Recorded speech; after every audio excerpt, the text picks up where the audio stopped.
العلم هو النور الهادي والمفتاح لكل الخير من يريد الله به خيرا.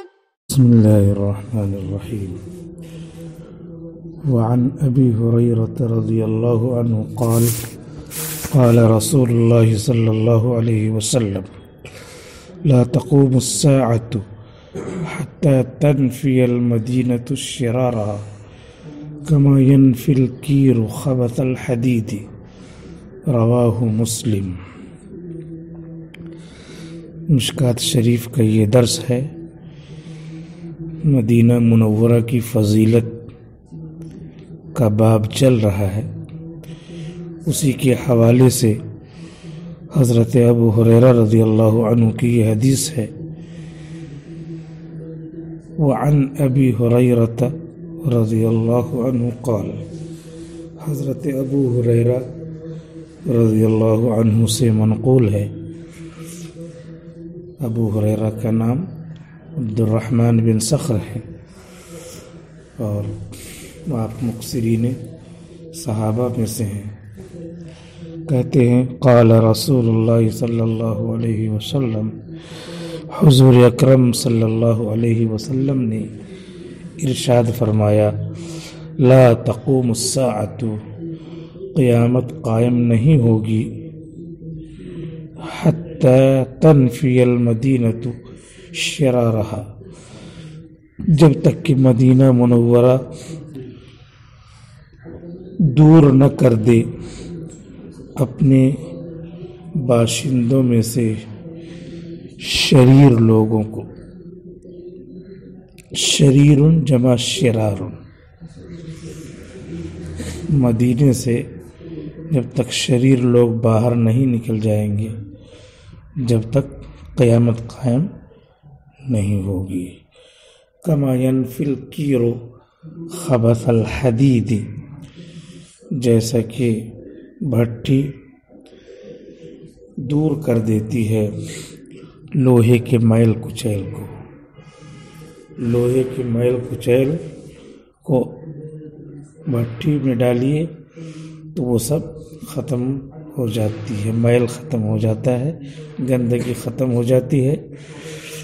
ایسے ہی مدینہ قیامت سے پہلے اپنے شریر لوگوں کو، نفاق والے لوگوں کو وہاں سے دور کر دے گا.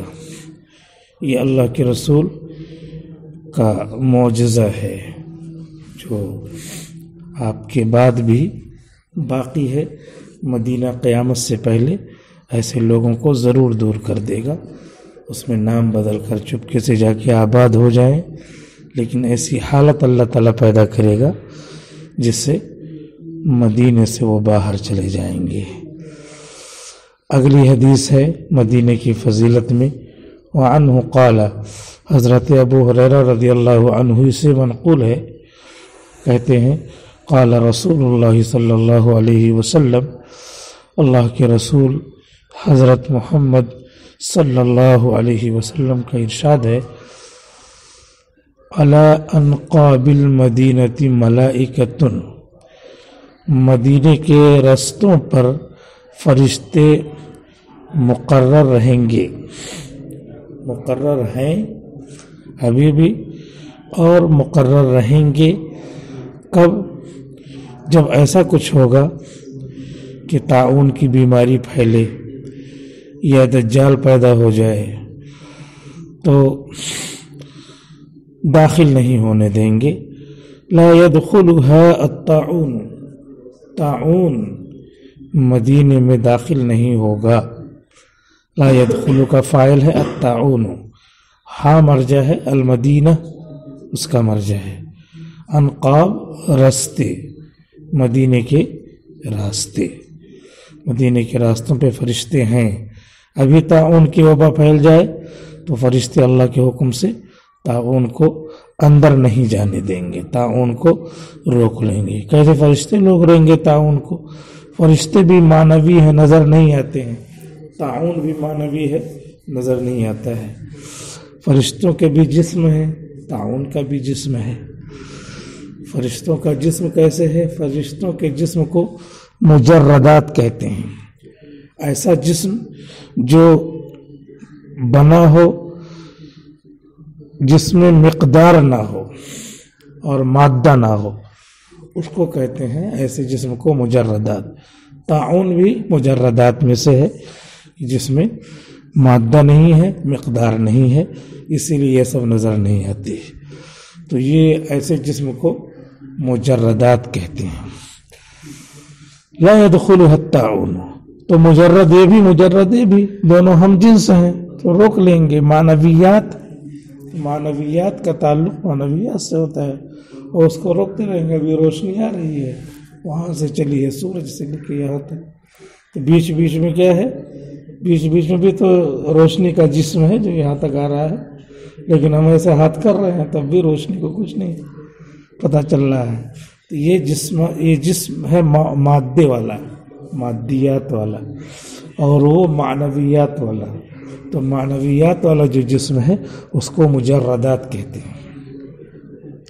وَلَا الدَّجَّالُ، اور نہ دجال داخل ہوگا، فرشتے اس کو روک لیں گے۔ دجال تو مادیات میں سے ہے، یہودیوں کا سردار ہوگا دجال، تو فرشتے وہاں پکڑ کے روک لیں گے۔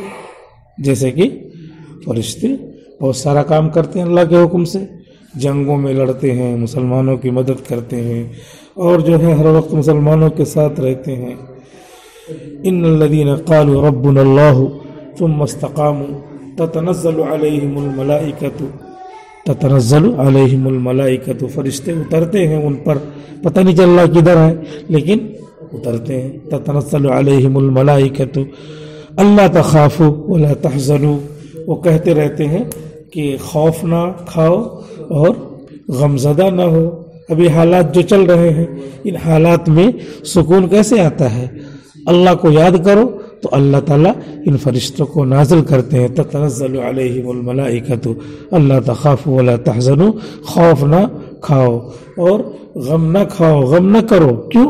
اس لیے کہ اللہ تمہارے ساتھ ہے، اور تمہاری یہ زندگی دنیا کے یہاں قید خانہ ہے، جیل خانہ ہے تمہارے لیے، اور تمہارے لیے اصل زندگی تو آخرت کی ہے جو جنت ہے۔ الدنیا سجن المؤمن و جنت الکافر، تو فرشتے تو روک ہی لیں گے، کیونکہ فرشتے بہت سارے کام اللہ کی طرف سے جو مقرر ہیں وہ کرتے رہتے ہیں۔ ایسے ہی دجال کو روکنے کے لیے فرشتے مقرر ہیں، سکون نازل کرنے کے لیے فرشتے مقرر ہیں۔ تتنزل علیہم الملائکۃ الا تخافوا ولا تحزنوا وابشروا بالجنۃ التي کنتم توعدون۔ فرشتے دنیا میں ہیں، مرتے وقت فرشتے آئیں گے اور کہیں گے اللہ تخافوا ولا تحزنوا، اس کے بعد قبر کے میں سے جب اٹھیں گے تو اس وقت فرشتے کہیں گے اللہ تخافوا ولا تحزنوا، اٹیچی اٹھا لیں گے، چلو ہمارے ساتھ۔ یعنی دنیا میں جیسے 2-4 لوگ آ جائے ایئرپورٹ پہ اور اسٹیشن پہ تو کتنا اچھا لگتا ہے، نئی جگہ پہ پہنچے، ایسے ہی جیسے یہ قبر سے اللہ تعالیٰ زندہ کریں گے، اٹھائیں گے، تو تتنزل علیہم الملائکۃ، وہاں فرشتے آ جائیں گے اور کہیں گے لا تخافوا ولا تحزنوا، لاؤ کیا سامان ہے، سامان تو ہوگا نہیں لیکن ساتھ میں وہ چلیں گے۔ تو یہ فرشتوں کا یہ سب کام ہے۔ دجال کو روک لیں گے، مدینے میں داخل نہیں ہو پائے گا دجال۔ وعن انس بن مالک رضی اللہ عنہ قال قال رسول اللہ صلی اللہ علیہ وسلم، حضرت انس بن مالک رضی اللہ عنہ سے منقول ہے، کہتے ہیں کہ رسول اللہ صلی اللہ علیہ وسلم نے ارشاد فرمایا، رسول اللہ صلی اللہ علیہ وسلم نے ارشاد فرمایا۔ 10 سال تک حضرت انس بن مالک نے حضور صلی اللہ علیہ وسلم کی خدمت کیا ہے۔ ان کی اماں نے، ان کی والدہ نے حضور کے پاس لا کر کے ان کو پیش کر دیا تھا، یہ آپ کا بیٹا ہے، آپ کی خدمت کرتا رہے گا، یعنی میرا بیٹا ہے، محبت میں آپ کا بیٹا ہے، یہ آپ کی خدمت کرتا رہے گا۔ آپ نے 10 سال تک خدمت کیا۔ حضور صلی اللہ علیہ وسلم نے بہت ساری دعائیں بھی ان کو دی، ایک عمر میں درازی کی دعا دی تھی، تو انہوں نے اپنے ہاتھ سے 100 لوگوں کو دفن کیا، اپنے ہاتھ سے، بیٹوں کو، پوتوں کو، پڑپوتوں کو، اس طرح دفن کرتے رہے۔ بہت عمر ان کی ملی ان کو۔ ان کے پاس ایک دسترخوان تھا، مہمان لوگ آئے اور ان کو کھانا کھلایا، اس کے بعد سالن انہوں نے گرتا ہی ہے تو اس پہ سب سالن کی وجہ سے وہ سب پورا سرخ ہو گیا، زرد ہو گیا، پیلا ہو گیا دسترخوان. اس کے بعد سب اٹھایا گیا، کھانا وانا جو تھا پلیٹ ولیٹ، اس کے بعد دسترخوان جو تھا وہ وہی بازو میں تنور تھا، اسی میں کہا کہ اس کو ڈال دو دسترخوان کو. سب مہمان دیکھ رہے، یہ کیا تنور میں ڈال رہے ہیں. دیکھا کہ زیادہ اس میں سالن والن گر گیا ہوگا، اس لیے کہنے جلا دو، اس میں ڈال دیے. اور اس کے بعد پھر جو ہے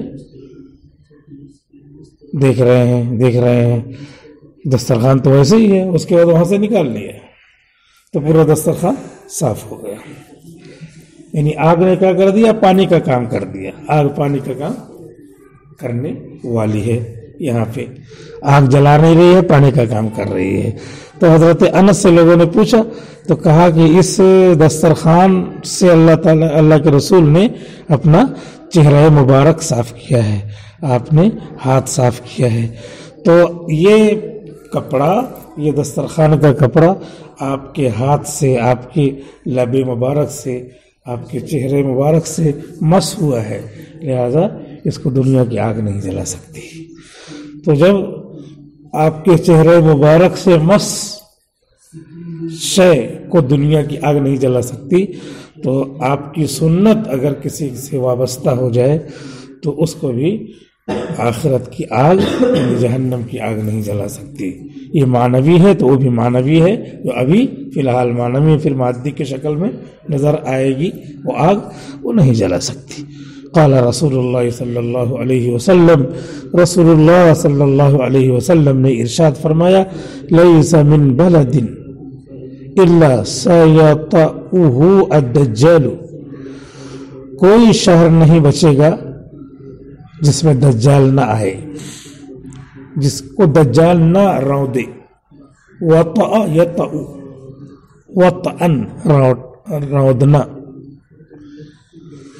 لیس من بلد الا سیطؤہ الدجال، کوئی بھی قطع زمین نہیں بچے گا.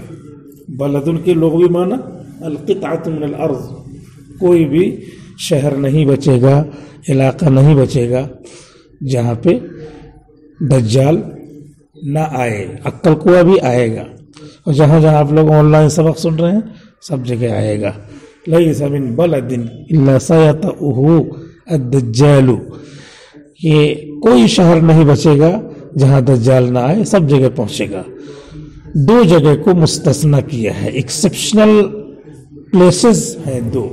الا مکہ والمدینہ، مگر مکہ اور مدینہ، مکہ مکرمہ اور مدینہ منورہ، یہ دو ایسی متبرک جگہیں ہیں، یہ دو ایسے مقدس اور پاکیزہ شہر ہیں جہاں پہ دجال نو انٹری، اس کی انٹری نہیں ہوگی. لیس نقب من انقابها، مکہ اور مدینہ کے راستوں میں سے کوئی راستہ نہیں ہے. ہا کا مرجع ہے مکہ والمدینہ، الگ الگ لوٹائیں گے مرجع، پہلے اس پہ لوٹا لیں گے پھر اس پہ لوٹا لیں گے. کیوں لوٹا لیں گے؟ انقابہما ہونا چاہیے، انقابہما ہوتا تو آپ لوٹاتے دونوں پر اکٹھے. جب الگ ہے تو الگ الگ لوٹائیے، کیا پریشانی آپ کو ہو رہی ہے؟ لیس نقب من انقابها الا علیہ الملائکۃ، مکہ مدینہ کے راستے میں سے کوئی راستہ نہیں بچے گا مگر اس پر فرشتے مقرر ہوں گے، مقرر ہیں. صافین، جو صف لگائے ہوئے ہیں، ان کیو، لائن میں ہیں. کیو کے معنی انگریزی میں لائن کہتے ہیں، اس کی اسپیلنگ کیا ہے؟ کیو یو ای یو ای.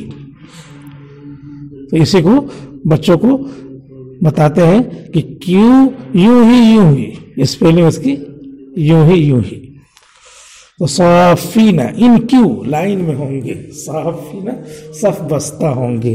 یحرسونها، جو مدینہ کی اور مکہ کی حفاظت کریں گے. فینزل الصبیحۃ، تو دجال مدینے سے مکے سے باہر کی زمین، شور زمین، الصبیحہ شور زمین، تلخ زمین جو مدینے کی ہے، ٹائٹ زمین، الصبیحہ شور زمین جس کو کہتے ہیں. فینزل الصبیحۃ، تو دجال شور زمین میں مکہ مدینے سے باہر وہاں آئے گا، اترے گا. ادھر فترجف المدینۃ باہلھا، مدینہ باشندگان مدینہ سے حرکت میں آئے گا، مدینے میں زلزلہ آئے گا، مدینہ اپنے باشندوں سے کے ساتھ ہلے گا، رجف یرجف، حرکت میں آئے گا، ہلے گا، ثلاث رجفات، تین مرتبہ زلزلہ اس میں آئے گا، فیخرج الیہ، اس زلزلے سے ڈریں گے، فیخرج الیہ کل کافر و منافق، تو ہر کافر اور ہر منافق نکل کر دجال کے پاس چلا جائے گا، الیہ ہا کا مرجع الدجال، تو نکل کر کے دجال کے پاس چلا جائے گا۔ یہ مدینہ منورہ کی فضیلت ہے اور مکہ مکرمہ کی فضیلت ہے کہ اس طریقے سے نکل کر کے وہاں بھاگ جائے گا۔ یہاں پہ فترجف المدینۃ، مدینہ منورہ کو کہا ہے، یہاں پہ زلزلہ آئے گا۔ مکہ کے بارے میں ذکر نہیں کیا ہے تو مکہ کے بارے میں خاموشی ہے، جو ما ابہمہ اللہ، تو اللہ نے تو اسے ذکر نہیں کیا، لیکن اللہ ہی کا ذکر کرتا رہتا ہے، جسے نبی ذکر کرتے ہیں، تو اس کا ذکر نہیں تو اسے خاموش رہیں، نہیں تو المدینہ مطلق مانیں گے تو مدینہ شہر اور مکہ شہر دونوں، لیکن غالب بات یہی ہے کہ مدینہ یہاں غالب اسم ہے، لہذا غلبے کی وجہ سے مدینہ منورہ مراد ہے۔ فترجف المدینۃ، تو مدینہ منورہ میں زلزلہ آئے گا، ہلے گا اپنے باشندوں کے ساتھ، ثلاث رجفات، 3 مرتبہ، فیخرج الیہ کل کافر و منافق، تو ہر کافر و منافق اس کی طرف نکل کر پہنچ جائے گا، جا کر کے دجال ہی سے ملے گا۔ پہنچی وہیں پہ خاک جہاں کا خمیر تھا، جس خمیر سے بنے تھے وہیں پہ پہنچ جائیں گے۔ متفق علیہ، بخاری اور مسلم نے اس پر اتفاق کیا ہے۔ یہ بھی فضیلت مدینہ منورہ، فضیلت مکہ مکرمہ کے لیے حدیث ہے۔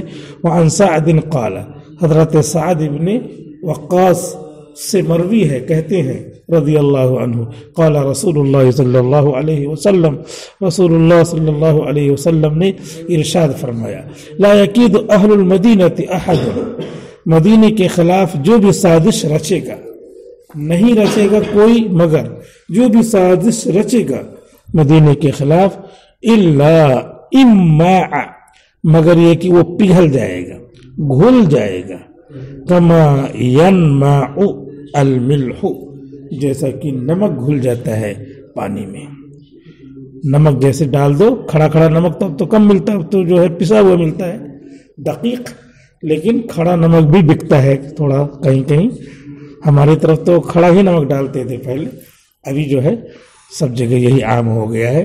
بہرحال کما ینماع الملح، جیسا کہ نمک گھل جاتا ہے پانی میں، ایسے ہی مدینہ کے خلاف جو سازش کرے گا اللہ تعالیٰ اس کو یہ سزا دیں گے کہ وہ کیا ہے، گھل جائے گا۔ چنانچہ یزید کا یہی حال ہوا تھا، یزید نے مدینہ کے خلاف سازش کی تھی تو وہ اس کو جو ہے دق کی بیماری، پھیپھڑا وغیرہ خراب ہو گیا تھا، اور اس کے بعد پھر جو اس پہ سوراخ پڑ گئے تھے، اور اس کے بعد پھر جو ہے بدن سڑ سڑ کر کے گھل گھل کر کے گرتا تھا، تو اس طریقے سے تڑپ تڑپ کر کے وہ اس دنیا سے چلا گیا یزید۔ اس نے سازش کیا کیا تھا؟ اس نے سازش یہ کیا تھا کہ مدینہ منورہ کے لوگ جو ہے اس کے ہاتھ پہ بیعت نہیں کر رہے تھے، انہوں نے عبداللہ ابن زبیر کے ہاتھ پہ بیعت کر لیا تھا، اور جو ہے مکہ مکرمہ میں بھی عبداللہ ابن زبیر کے ہاتھ پہ لوگوں نے بیعت کر لیا تھا۔ تو یزید نے لوگوں کو سمجھانے کے لیے، مدینہ والوں کو سمجھانے کے لیے بھیجا تھا کہ تم لوگ سمجھ جاؤ، تو یہ لوگ، ان لوگوں نے ان کی طرفداری نہیں کیا، بیعت نہیں کیا، پھر جو ہے اس نے چڑھائی کے لیے آدمی بھیج دیا، اور سن 63 ہجری میں مدینہ منورہ پر چڑھائی کروا دیا، اور راستے میں جو ہے ہرہ پتھریلی زمین پڑتی ہے، اور اسی کے بعد جو ہے مدینہ پڑتا ہے۔ تو چونکہ وہ لڑائی ہوئی، بہت سارے صحابہ مارے گئے، 10,000 مدینے کے لوگوں کو اس نے قتل کروایا، 10,000، جس میں صحابہ بدر کے صحابہ بھی تھے اور بڑے بڑے صحابہ تھے، ان کی اولادیں تھیں، ان کو جو ہے قتل کروا دیا، شہید کروا دیا۔ اور البتہ یہ ہے کہ اتنی رعایت کیا تھا کہ کہا تھا کہ 3 دن کا موقع دینا، اگر وہ بیعت کر لیں گے تو چھوڑ دینا، نہیں تو پھر اس کے بعد قتل خوریزی کرنا، اور جب قتل خوریزی شروع کرنا اور فتح ہو جائے تو 3 دن تک حملہ کرتے رہنا اور گھروں میں گھس گھس کر کے مارنا۔ چنانچہ سب لوگوں نے گھروں میں گھس گھس کر کے مارا، بہت جو ہے تباہی مچائی۔ 3 دن تک مدینہ مسجد نبوی میں نماز بھی نہیں ہوئی، اور اس کے بعد جو ہے پھر جا کر کے چھوڑا۔ اس میں جو ہے 10,000 لوگ شہید ہوئے، مقتول ہوئے اس واقعے میں۔ 1700 تو انصار اور مہاجرین شہید ہوئے، 1700۔ یہی واقعہ حرہ کہلاتا ہے۔ تو اس نے کیا کیا؟ مدینہ والوں کے خلاف سازش کیا یزید نے۔ تو اس حدیث میں آتا ہے انما، وہ پگھل جائے گا جیسا کہ نمک پانی میں ڈالو تو پگھل جاتا ہے۔ چنانچہ اس کے ساتھ ایسا ہی پیش آیا کہ اس کو دق کی بیماری ہو گئی تھی، جس میں پھیپھڑے وغیرہ سڑ جاتے ہیں، بخار آتا ہے، اور اس کے بعد پھر بدن پہ اس کا اثر ظاہر ہوتا ہے، وہ گھل گھل کر کے سڑ سڑ کر کے گرتا ہے۔ اللہ حفاظت فرمائے، مدینے کی قدر کی توفیق عطا فرمائے۔ وعن انس ان النبی صلی اللہ علیہ وسلم کان اذا قادم من سفر، حضرت انس بن مالک رضی اللہ عنہ سے منقول ہے کہ نبی کریم صلی اللہ علیہ وسلم جب کسی سفر سے واپس آتے فنظر الی جدران المدینہ، تو نظر پڑتی مدینے کی دیواروں پر، اوزع راحلتہ، تو محبت میں اپنی سواری کو تیز کر دیتے۔ اوزع یوزع ایزاعا کے معنی تیز کرنا۔ وان کان علی دابۃ، اور اگر آپ خچر وغیرہ پر ہوتے، حرکہا، اور اسے حرکت دیتے، چل تیز کرتے، من حبہا، مدینے کی محبت میں۔ رواہ البخاری، امام بخاری نے نقل کیا ہے۔ یہ محبت رسول ہم کو بھی چاہیے مدینہ منورہ سے، اللہ کے رسول کو محبت تھی، ہم کو بھی مدینہ منورہ سے محبت پیدا کرنا چاہیے۔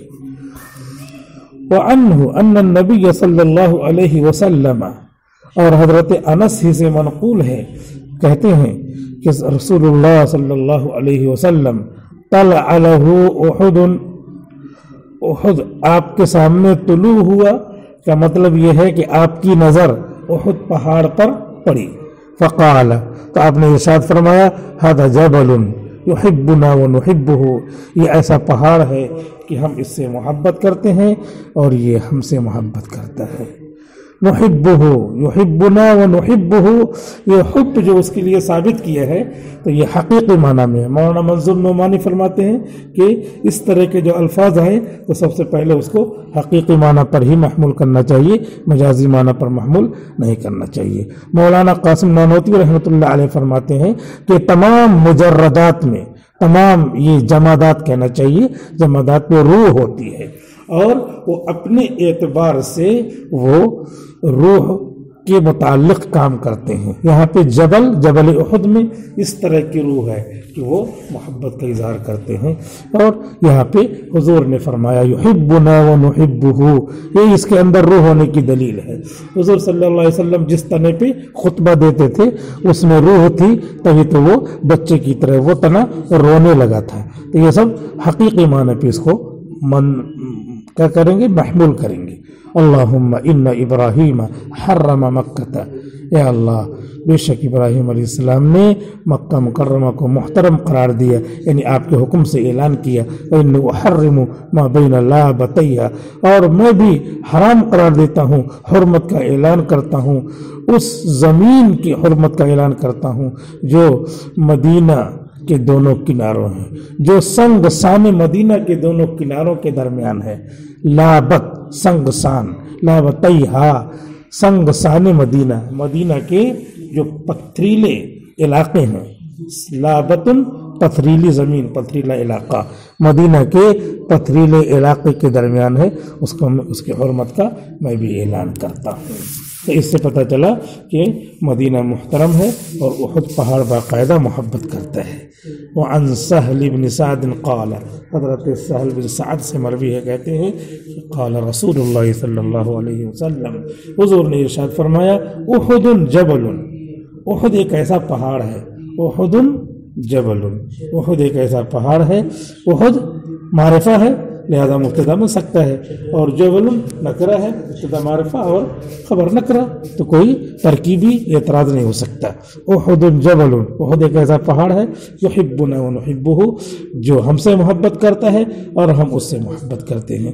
رواہ البخاری، امام بخاری نے اس کو نقل کیا ہے. والسلام علیکم ورحمۃ اللہ وبرکاتہ. السلام عليكم. لا تنسوا الاعجاب بالفيديو والاشتراك في القناة تشجيعا لنا لنستمر بنشر المزيد إن شاء الله.